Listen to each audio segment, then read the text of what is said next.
Orang katanya selama PPKM, selama pandemi itu kita dari mulai mantap ke mantas. Mantap ke Mantas. mantas. Pertama waktu pandemi awal mantap. Makan tabung. Ngaji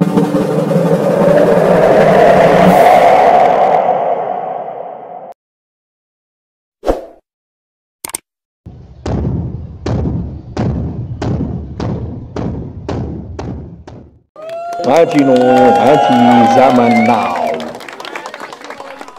Assalamualaikum warahmatullahi wabarakatuh.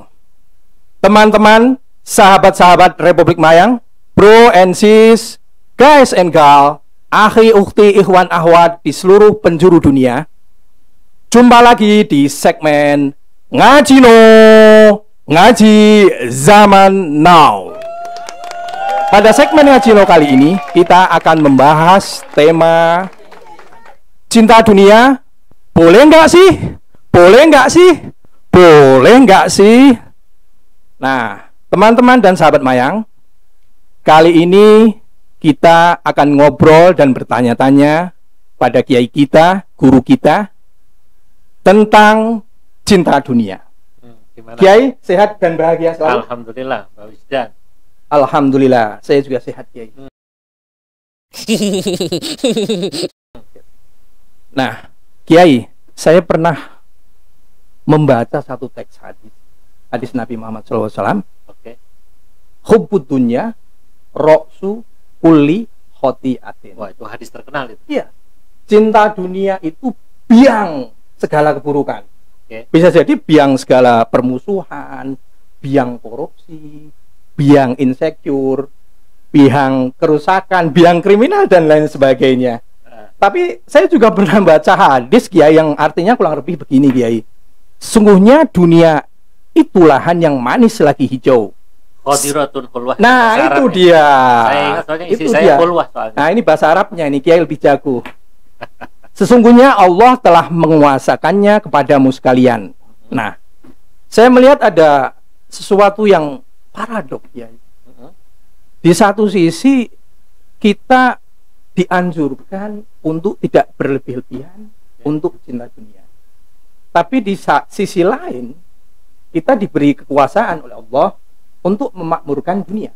Dan banyaklah hadis-hadis lain, misalkan ikmal litunyaka, karena kata isu abadan dan lain sebagainya.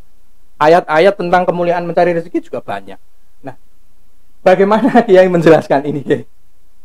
Baik ya, hubbud dunia ini memang salah satu tema yang paling krusial kalau kita bicara dalam kajian-kajian akhlak tasawuf terutama. Iya. Biasanya dan umumnya hadis yang tadi dibaca Mbah Wisdan itulah yang dijadikan dasar utama orang itu tidak boleh cinta.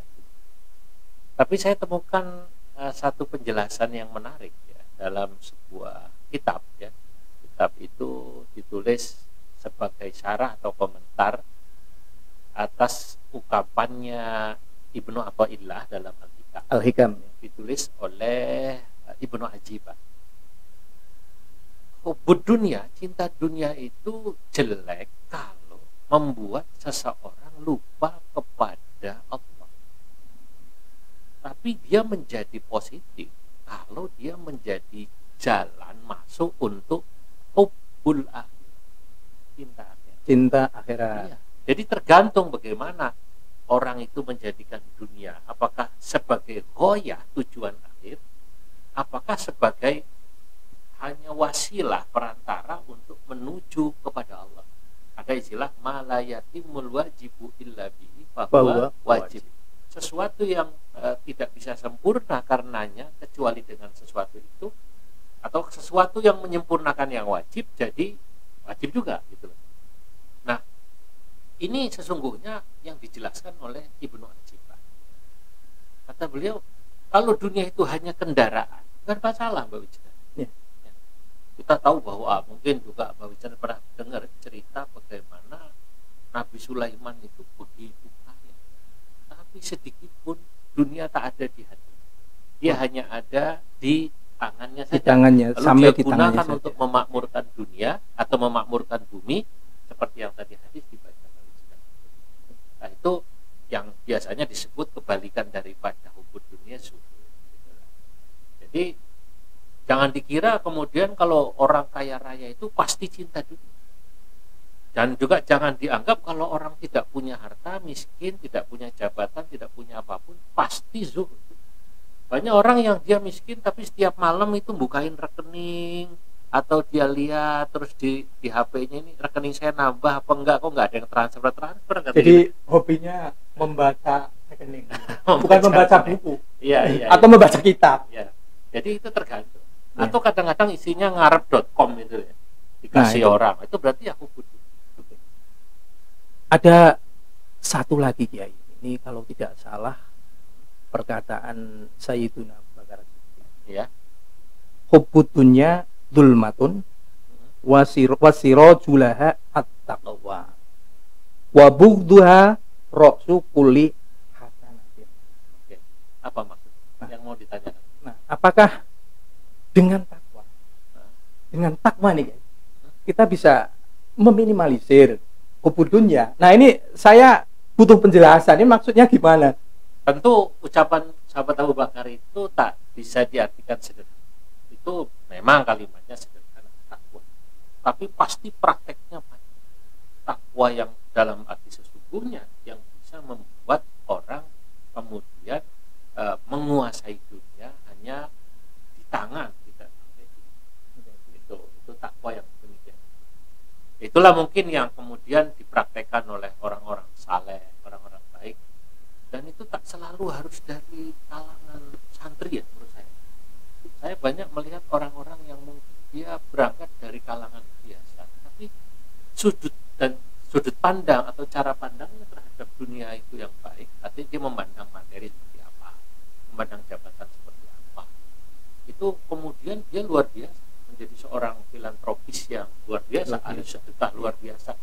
Kadang-kadang walaupun dia non muslim, menurut saya dia sudah mengamalkan apa yang juga diajarkan dalam Islam yang disebut misalnya zuhud. Karena memang yang namanya zuhud ya, itu kan amalan hati yang ada diamalkan oleh siapapun. Oke, Kiai. Harus selalu seorang muslim.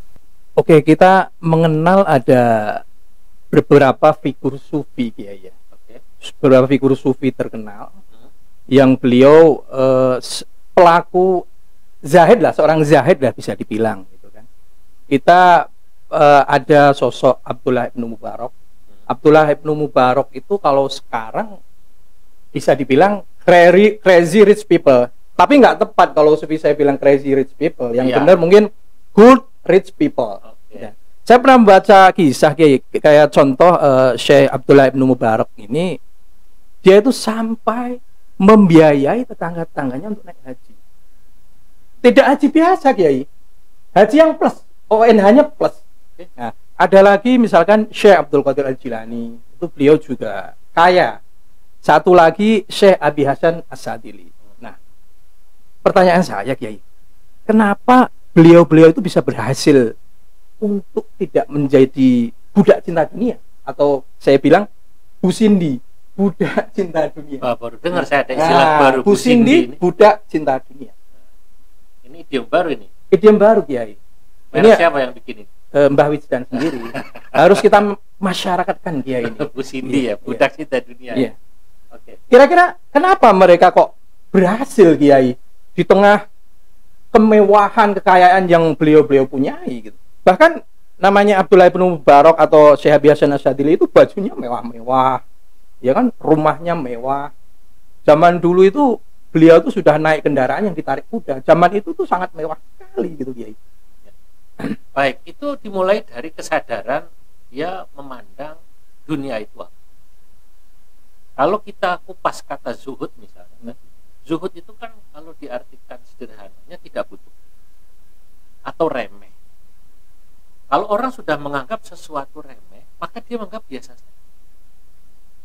Dulu ada ayat ya di surah Yusuf, mungkin pernah dengar. Nabi Yusuf itu kan ditemukan oleh keluarganya, oleh pedagang-pedagang sesudah dibuang oleh kakak-kakaknya di dalam sumur, yang menemukan itu. Padahal lihat Nabi Yusuf itu gantengnya luar biasa. Ya, gantengnya luar biasa. Tapi ketika dijual di pasar budak di Iya. Mesir dijualnya murah. Aneh kan? Aneh Ki. Ya, Aneh. orang ganteng kok dijual murah. Mestinya kalau ganteng dijual mahal. Itu Iya, kalau kita seharusnya kan bicara perbudakan. Penawarannya tinggi ya Ki. Ya. Ya. Tapi waktu itu dijual murah. Ternyata alasannya sederhana. Karena mereka merasa tidak. Sebagus apapun, kalau seseorang merasa tidak butuh, ya dia akan jual. Karena itu akan menjadi beban kalau ada pada diri. Para kafilah itu menemukan Nabi Yusuf, tapi kemudian dijual murah di Mesir, karena dia pikir ini kalau ikut aku terus malah jadi beban. Akhirnya dijual murah. Makanya kemudian Allah katakan dalam Quran, wasyarauhu bitamanin bakhsin darahima ma'dudah wa kanu fihi minaz zahidin. Artinya apa tuh Ki? Mereka menjual Nabi Yusuf, para kafilah ini, bitamanin bakhsin dengan harga yang murah. Harga yang murah. Darahima ma'dudah, hanya beberapa dirham saja. Padahal ganteng. Umumnya dijual mahal, tapi dijual murah. Kenapa? Wa kanu fihi minaz zahidin, karena mereka tidak butuh pada Nabi Yusuf. Kenapa tidak butuh? Karena dianggap kalau ikut terus membebani. Nah, itulah jawaban dari pertanyaan Mbak Wigdan. Kenapa kok mereka pakai baju bagus, Imam Abdullah bin Mubarak, Abdullah bin Mubarak, Syabil Hasan Asyadzili, tapi dia kemudian membagi dunianya. Syabil Hasan Asyadzili itu muridnya gratis semua, dikasih makan, dikasih segala macam, termasuk tadi dihajikan. Karena mereka berpikir ini saya pakai, tapi tidak akan saya bawa mati, tidak akan saya bawa sampai ke akhirat. Kalau saya bawa malah merepotkan. Makanya bagaimana supaya tidak merepotkan, saya memandangnya biasa-biasa saja, remeh saja, saya gunakan untuk kebaikan. Itulah. Nah, kalau orang sudut pandang terhadap dunia bisa seperti ini, ya dianggap kalau ini bisa merepotkan, kalau tidak disalurkan ke jalan yang tepat. Maka kan mereka tadi itu kan para kafilah menjual Nabi Yusuf. Itu kan artinya digunakan di jalan yang tepat. Nah, karena dianggap kalau tidak disalurkan di tempat yang tepat, dia akan membuka. Ya. Jadi mereka itu dunia itu hanya sampai di tangannya Ki. Persis. Tidak sampai ke hatinya. Persis. Ya kan? Nah, kalau saya ini beda Ki. Potongan kayak saya ini kan mewah juga enggak. Punya tapi fasilitas. keren loh. Keren ya ya. Keren. Taman itu sudah keren. Cuman kalau zuhud saya nggak tahu apa iya. Kalau Nah, ini terkait ini Kiai. Ada teman saya curhat Kiai. Saya punya teman. Teman saya punya teman. walau kok Dia- sampai ruwet begitu. Dia curhat begini Kiai. Kata teman saya ini termasuk bisa dibilang golongan pegel. Apa pegel Bukan itu? bukan pegelinu Kiai. Apa Pegel itu pengusaha golongan ekonomi lemah. Waduh, sama no idiomnya banyak amat. Tadi Bu Cindy, sekarang pegel. Pegel. Nah, jadi ceritanya gini Kiai.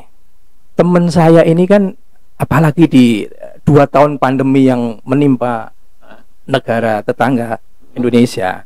Jadi teman saya itu kata dia gini, Kiai. Saya mau ikut tarekat aja. Saya mau belajar tasawuf aja ah. Oke. Kata dia kenapa? Biar tidak ikut dunia.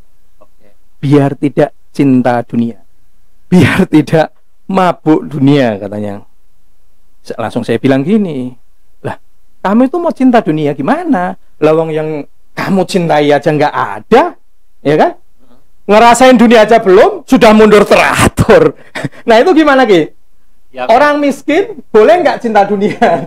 nah, ini menarik. Nah, Jadi memang ada satu cerita iya, untuk sekaligus menjelaskan. Dulu di Maroko ya, ada seorang alim miskin. Sebut aja namanya Syekh Muhammad gitu. iya, Syekh Muhammad. Sebut Ya. atau yang lain lah, atau Syekh Ahmad gitu. Kemudian dia punya murid. Sebut saja muridnya namanya Yusuf. Oke. Dia tinggal di Maroko. Kemudian murid daripada Syekh Ahmad ini minta izin gurunya untuk pergi ke Spanyol. Dulu Spanyol Andalusia.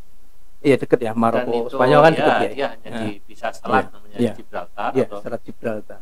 kemudian ingin silaturahim ke sana, ya biasalah, ingin kunjungan atau apa. Kata gurunya gini, kata Syekh Ahmad, Yusuf, kalau nanti kamu sampai Maroko, tidak silaturahim sama guru saya.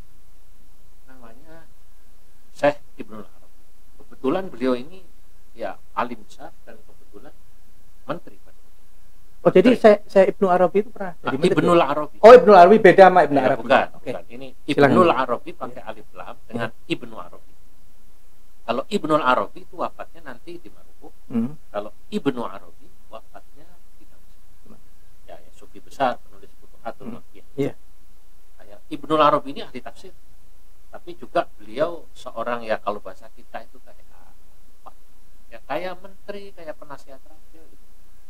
Singkat cerita gini, Yusuf ini muridnya Syekh Ahmad sampai di begitu sampai sampai di Spanyol itu dia kaget, dia ke rumahnya Syekh ini kok kaya, mobilnya luar biasa kalau bahasa kita. Dulu kereta rumahnya megah. Dalam hati Kiai Ustaz kok cinta dunia. Nah ini pertanyaannya, kok tidak zuhud, rumahnya mewah, kendaraannya banyak. Tak lama dia ketuk pintu rumah. Assalamualaikum, Waalaikumsalam, keluar. Pak Wab itu atau hajib itu ya semacam santri gitu, atau yang nunggu rumah. Ada apa? Saya mau ketemu Syekh Ibnul Arabi. Oh, beliau lagi ke istana.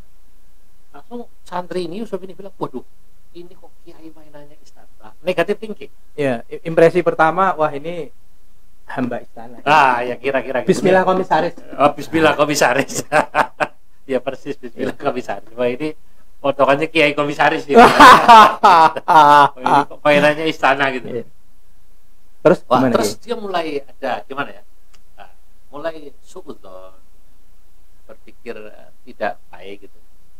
Nah, terus karena dia dipesan gurunya untuk bertemu, dia pegang pesan guru, dia tunggu. Tidak lama kemudian Syekh Ibnul Arabi datang. Begitu datang, kaget gitu. Wah, tampilannya mewah. Bajunya itu keren lah gitu ya. Wamisnya keren. Yeah. Wah, luar biasa. Tambah lagi pikiran negatif. Wah, ada kiai ulama bajunya bagus ini. Sama sekali tidak zuhud. Karena dia membayangkan gurunya itu hidup sederhana gitu. Tak lama dipersilahkan masuk, memperkenalkan diri. Saya Yusuf, muridnya Syekh Ahmad yang tinggal di sana. Oh, Ahmad. Tahulah saya ini, karena itu muridnya. Iya. Ada apa? Saya ingin menyampaikan salam guru. Waalaikumsalam. Setelah ngomong ngalor ngidur bla bla bla bla, terakhir dia pamit. Saat pamit ada hal menarik, Mbak Wisda.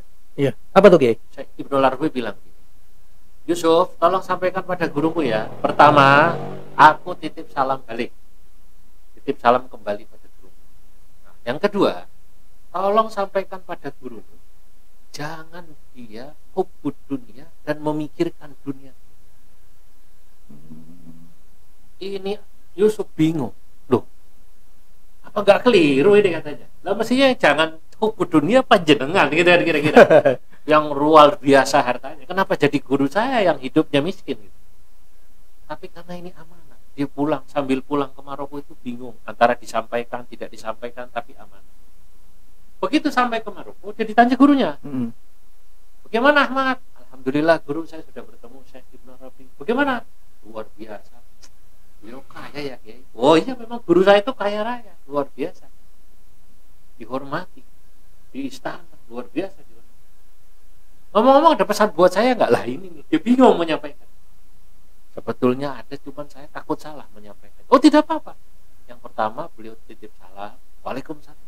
Nah, yang kedua ini saya nggak enak, guru. Apa itu? Beliau bilang pada saya, bilang pada gurumu itu, Ahmad, jangan dia mikirin dunia terus, hubbud dunia. Gurunya nangis ketika itu. Tambah bingung ini santri. Loh kok nangis guru? Apa saya salah? Saya merasa ditegur guru saya dan itu bahwa saya ini selama ini ternyata walaupun hidup miskin, hidup susah ini ternyata hubbud dunia dan mikiri dunia terus. Loh, di mana sisi hubbud dunianya? Udah muridnya bingung bertanya. Loh, bukankah yang hubbud dunia itu sana Ibnul Arabi yang kaya raya? Oh, kamu keliru. Beliau itu kaya raya, bahkan kau bilang kiai istana, ya. Bismillah komisaris tadi, Nah, ya, itu dia. itu itu beliau itu sama sekali tidak pernah berkeinginan jadi orang kaya atau berpikir pengen kaya, tapi harta yang datang tadi. Terbersit saja tidak. Tidak. Kalau dalam bahasa mereka disebut ja'at budunya rahimah wa huwa la yuhibbu. Dunia datang padanya begitu deras, tapi dia sedikit pun tak ada bucindi gitu. Apa tadi bucindi itu? Budak cinta dunia. Masya Allah, itu bucindi, tidak ada sedikit pun. Oke, Kiai. Selama new normal dan selama Indonesia dikebuk pandemi COVID-19, yang nanti katanya akan ada serinya, Kiai. Katanya kan ada, menurut pakar-pakar epidemiolog itu akan ada COVID-22 katanya, Kiai. Wah. Nah, kita kan mengenal istilah physical distancing, jaga jarak. Ada juga istilah yang sedang tren diperbincangkan dan ini terus berseri-seri, yaitu PPKM. PPKM itu bagi saya ya, saya artikan PPKM, pemberlakuan pembatasan kerja dalam kurung demi materi. Pemberlakuan pembatasan kerja demi materi. Oke. Nah, yang Itu ini di saya, kalangan Ustadz ada lagi terjemahannya. apa tuh, Ki? PPKM itu katanya ya pendapatan para kiai menurun. Oh, jadi Ada yang bilang begitu katanya. pendapatannya menurun, Ki, ya? Iya. Karena pengajian-pengajiannya hanya secara daring aja, Ki. Nggak luring, nggak ketemu jamaah gitu kan. Ya, Dan jadwalnya pasti berkurang, Ki. ya itu mungkin para kiai sebagian besar Nah, itu. terkait physical distancing dan PPKM terhadap materi, terhadap dunia,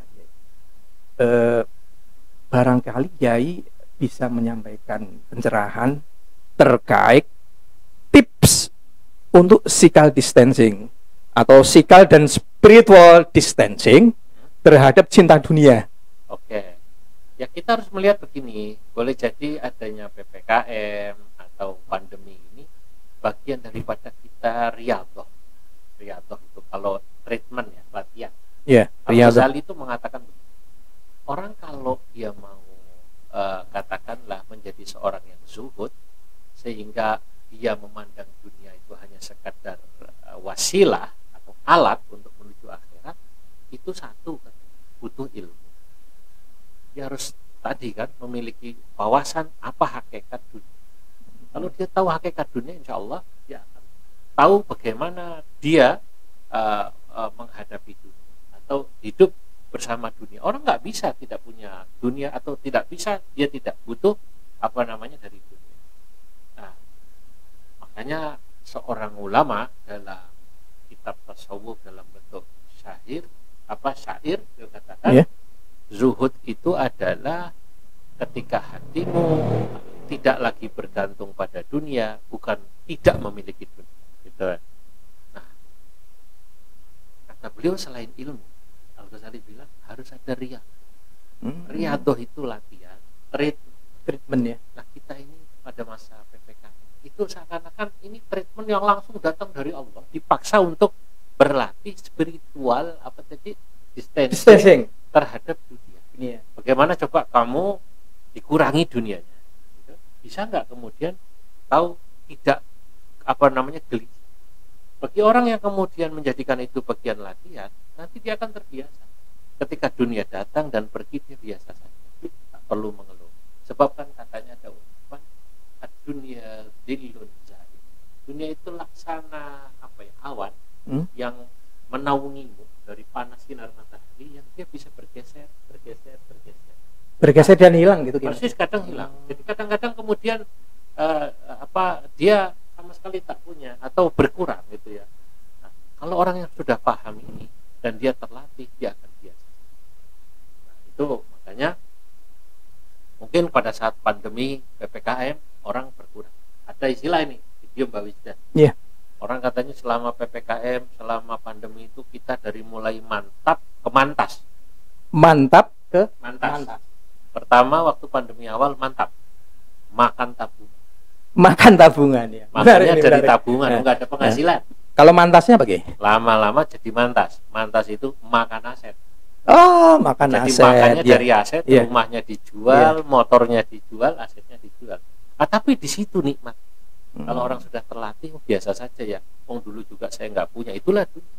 Makanya jangan ini jadi ghoyah tujuanmu, tapi tujuanmu adalah dunia ya hanya sebagai perantara yang menyempurnakan kehidupan akhirat. Itu kenapa disebut ad-dunya mazra'atul akhirat. Nah, tadi menarik Kiai bahwa dunia atau materi itu bagaikan awan yang suatu saat itu akan pelan-pelan hilang, pergi dan lenyap, Kiai ya. Ya. Nah, saya kok jadi teringat mau itu hasanah dari Haji Roma Irama, Kiai. Oh, ada ya. Jadi Pak Haji itu pernah menulis lagu berjudul Boleh Saja. Boleh saja. Mohon izin saya nyanyi. Oh, boleh saja, boleh saja. Jadi boleh saja. Sesuai judulnya boleh Oke. saja penyanyi saya menyanyi. Hei, boleh saja kau cintai dunia, tapi ingat satu saat kau kan meninggalkannya. Esok ataupun lusa, tua ataupun muda, suatu saat akan mati juga.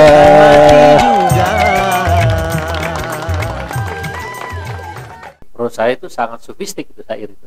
Iya, beliau ini idola saya, Kiai. Masya Allah. Syair-syairnya semua lagunya itu sangat-sangat sofistik. Luar biasa. Dan itu salah satu kenapa saya merantau ke Jakarta. Karena saya terobsesi punya niatan untuk berjumpa dengan Haji Roma. Sudah pernah ketemu? Sudah tercapai, sudah terlaksana dan saya berkunjung dan sowan ke rumahnya. Alhamdulillah. Nah, Kiai, terkait dengan boleh nggak sih cinta dunia? Oke. Mungkin Kiai ada ramuan atau apa ya, semacam obat atau penawar untuk menetralisir cinta dunia gitu.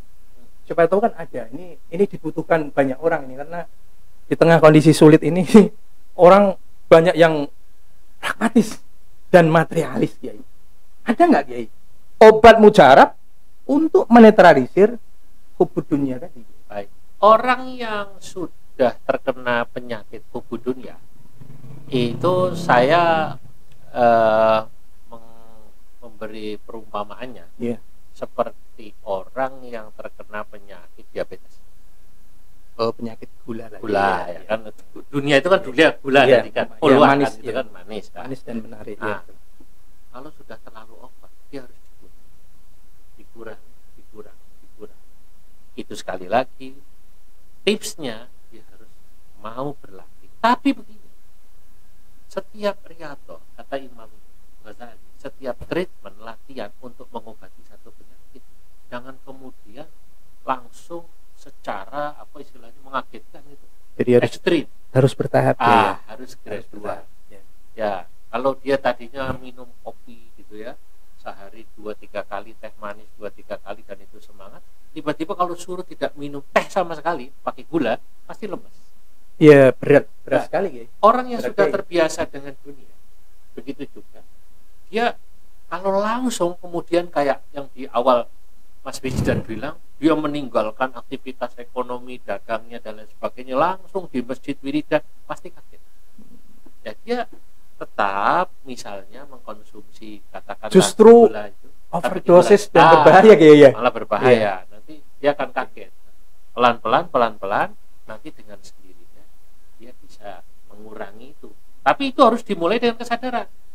Harus ada karena dia sadar kesadaran ini, diri ya, bahwa kesadaran ini pribadi. gula ini kalau itu diabetes, dunia ini bahaya.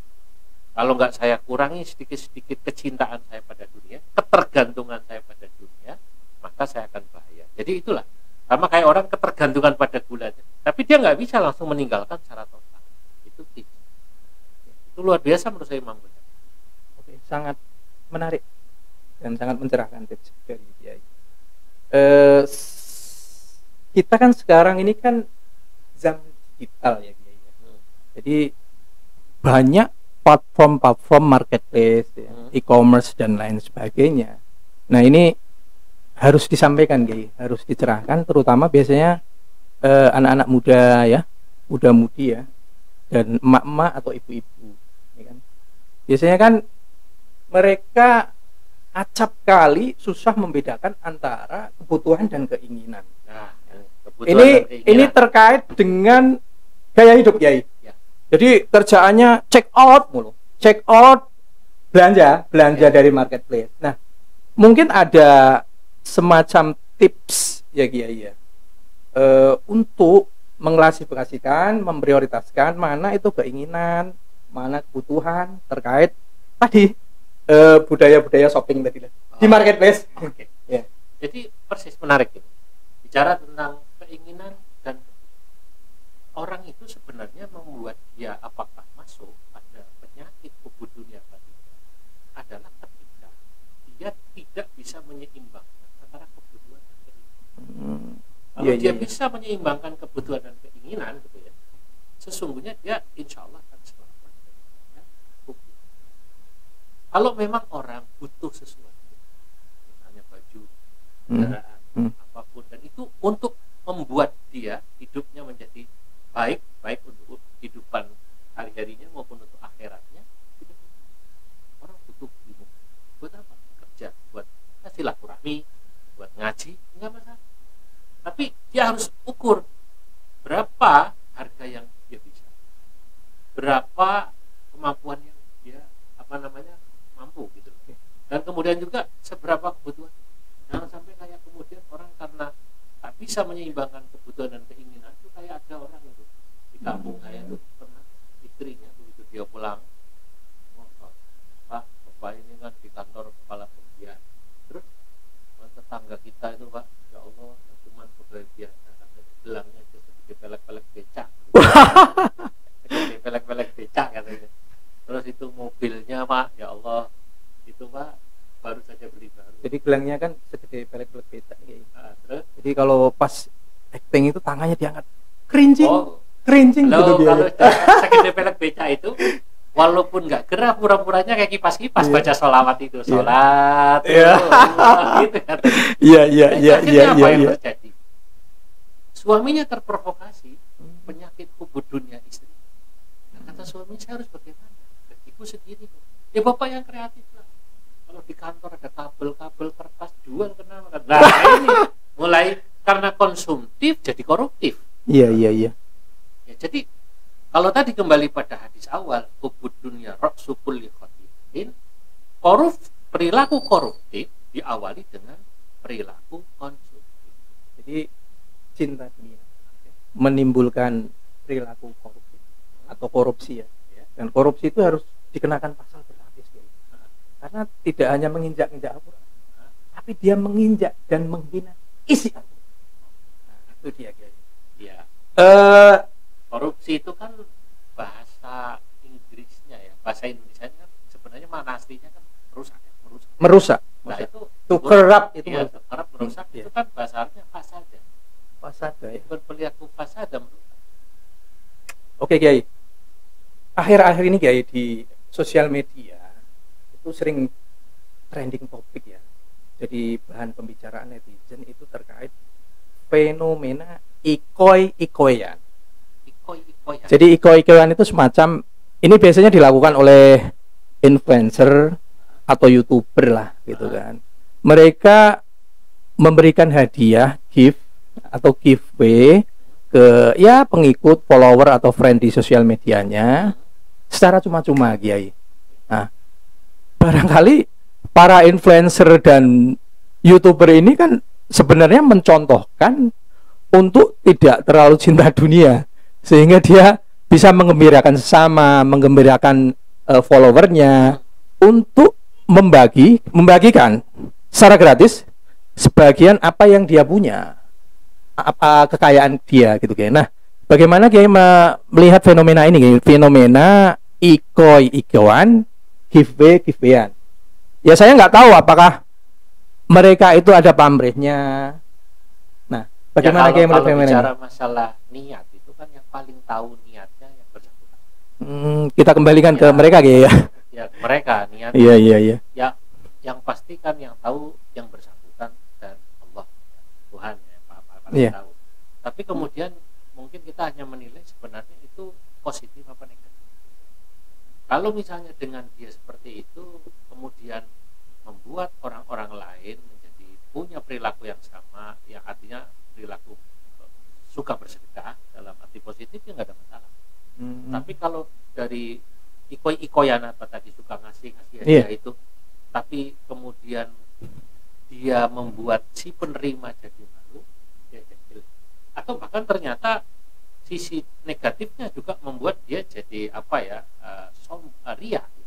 Ada ungkapan itu di kampung saya, tapi mohon maaf ini sama orang Bogor, itu katanya biar tekor asal kesohor. Asal kesohor. Itu kayak jagoan Bogor. Yeah. Tapi ini yang belakangnya tolong dihapus saja, ini jagoan Bogor.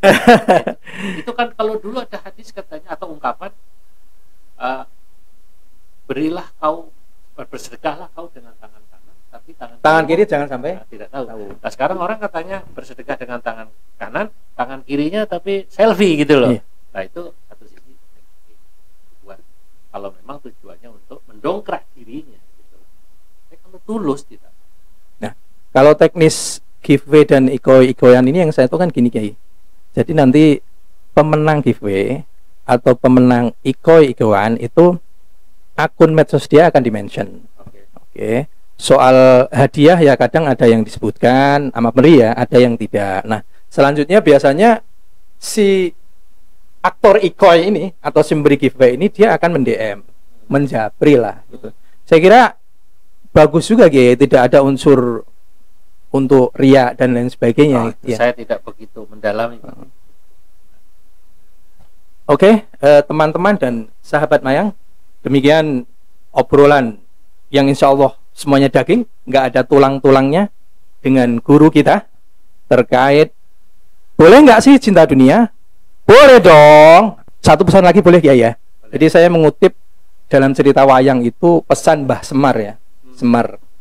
Semar pernah bilang, barang siapa tadah, pradah, ora wegah, dia tidak akan kaya. Tapi setiap kali butuh, maka duit itu ada aja. Ambil yang bening-bening, tinggalkan yang tidak bening. Dukung kami terus untuk terus memperkaya perspektif, memperkaya wawasan. Jangan lupa bulatkan tekad, luruskan niat untuk subscribe, like, komen, dan share channel YouTube kami. Wallahul muwaffiq ila aqwamit thoriq. Wassalamualaikum warahmatullahi wabarakatuh.